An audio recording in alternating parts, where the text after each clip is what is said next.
Hello and welcome back to Elysia Writes. So this is my week 1 6-month challenge status update. So sit back, enjoy some clips that I captured from this week, and let me talk through all of my goals and kind of where I'm at with them. So this week has been kind of a mixed bag. I definitely accomplished quite a bit, I feel like. I may not have hit everything I wanted to do within one day, but I do feel like I've made some good progress. So to kick it off, and this is kind of where we're at with the clips, is I set up a blog book basically. It's actually an Erin Condren health and wellness tracker that I got for my birthday a couple of years ago that I never used. And so I set it up to kind of capture all of the information that I want to be able to reference when doing these weekly look backs of all of my challenge goals and kind of where I'm at with them. Now, it took me 2 times to fill this out because I decided to watch K-Pop Demon Hunters for the first time while filling this out, because multitasking is a thing, and quickly realized this movie was just too good. So I paused what I was doing and what I was writing and watched the entire movie and then went back to filling out this journal. Off to the side, I'm going to quick do a little rant about K-Pop Demon Hunters. And I don't want to say rant in a bad way. It's just me rambling on about just how much I love this movie and how much I love the music from it. If you guys want like a full deep dive into the symbolism and like all the things I really enjoyed about that movie, and I would say my reaction to it, but I can't actually film my reaction to it because I've already seen it 3 times and have listened to the soundtrack on repeat. But I would absolutely do a kind of deep dive look into it if that is something you guys are interested in. So going back to what I'm doing here is just kind of organizing my goals. They have a lot of boxes in this health and wellness tracker of like why you want to accomplish this, what's the goal of doing this, and then the monthly tabs. Each month has like 31 days in it or more. There's spaces for me to fill out like what I'm eating, what my goals are for that day, what I want to accomplish, any self-care tasks. Some of it's not quite applicable to this challenge, but I am able to use it to help me keep track of all of the information I need to. So for goals 1 through 3, which are all of the health and wellness and fitness things, I will, of course, as always, insert a time code here of where you can skip to. All of those I felt like I made some progress on. I may not have hit my daily challenge for those, but I definitely was more conscientious of what I was eating. I did work out a couple of times this week, and I absolutely smashed the water goal though. That one I definitely drank more than the 80 ounces per day. Okay, so now that I went over what I did this week and what goals I did and didn't meet, the next question becomes, how am I going to change what I'm doing for next week? So there's a couple of things. 1, water, I'm fine. I just need to always ensure I have my emotional support water bottle handy with me everywhere I go. For exercise, I think this is probably going to be the harder one for me. I'm going to try to get up earlier. I usually get up somewhere between 6 and 7. And I'm going to try to get up at 5. We'll see how that goes. I also have pre-set up a couple of playlists on my YouTube channel, my personal YouTube channel, of different yoga and Pilates. I also have started following, and I'll put their page in the description below. Hey, it's Taylor J. So I have her page saved because she does some like assassins training one-on-one videos that really focus a lot of her stuff focuses on flexibility, mobility, and strengthening like your hips and your knees. And I definitely think that is something that I could absolutely benefit from. So I have her videos, I have her page favorited, so I can go back to it to do some of the exercises that she demonstrates in those as a part of my workout routine.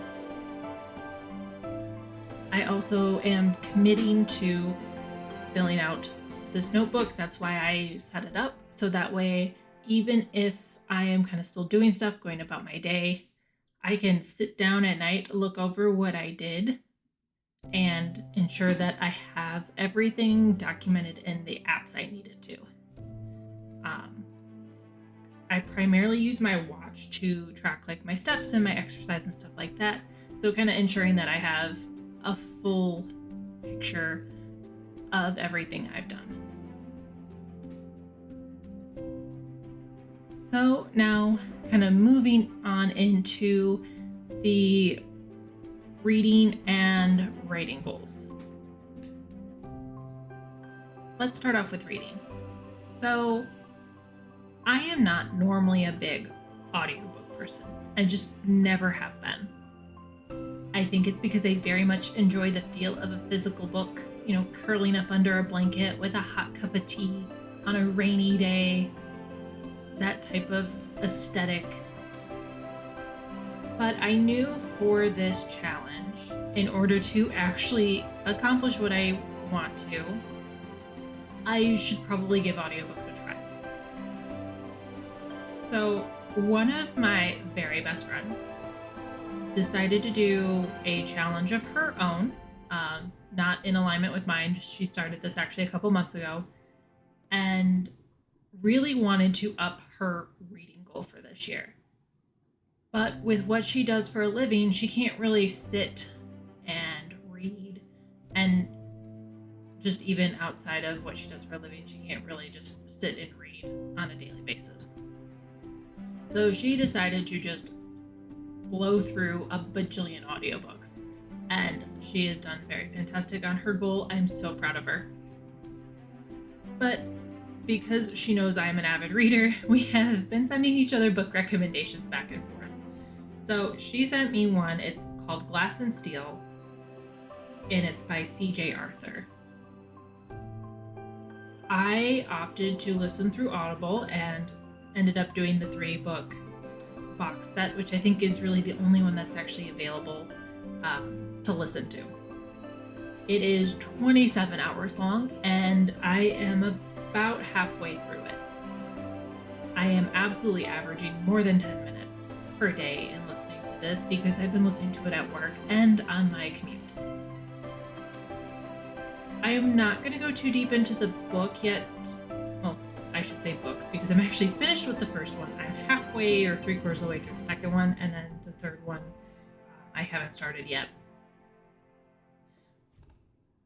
Mostly because I also don't want to do any spoilers for someone who actually is interested in listening to this, and I'll include the title and the author's information below.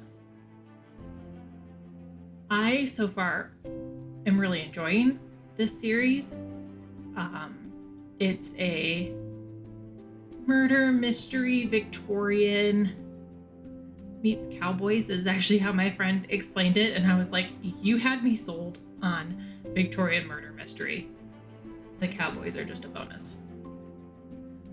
So I'm really excited to finish that. Once I finish with that, if you want a full review of all 3 books, I would be more than happy to put something together. Now, on to writing. Here's where I struggled a bit with these 2 goals. I definitely did not do 1 to 2 hours per day of a writing session. That did not work out. Primarily because I actually needed to get stuff set up to write. Like I needed to do a lot of the prep work, a lot of the outlining and things like that. So what did I actually accomplish on that front?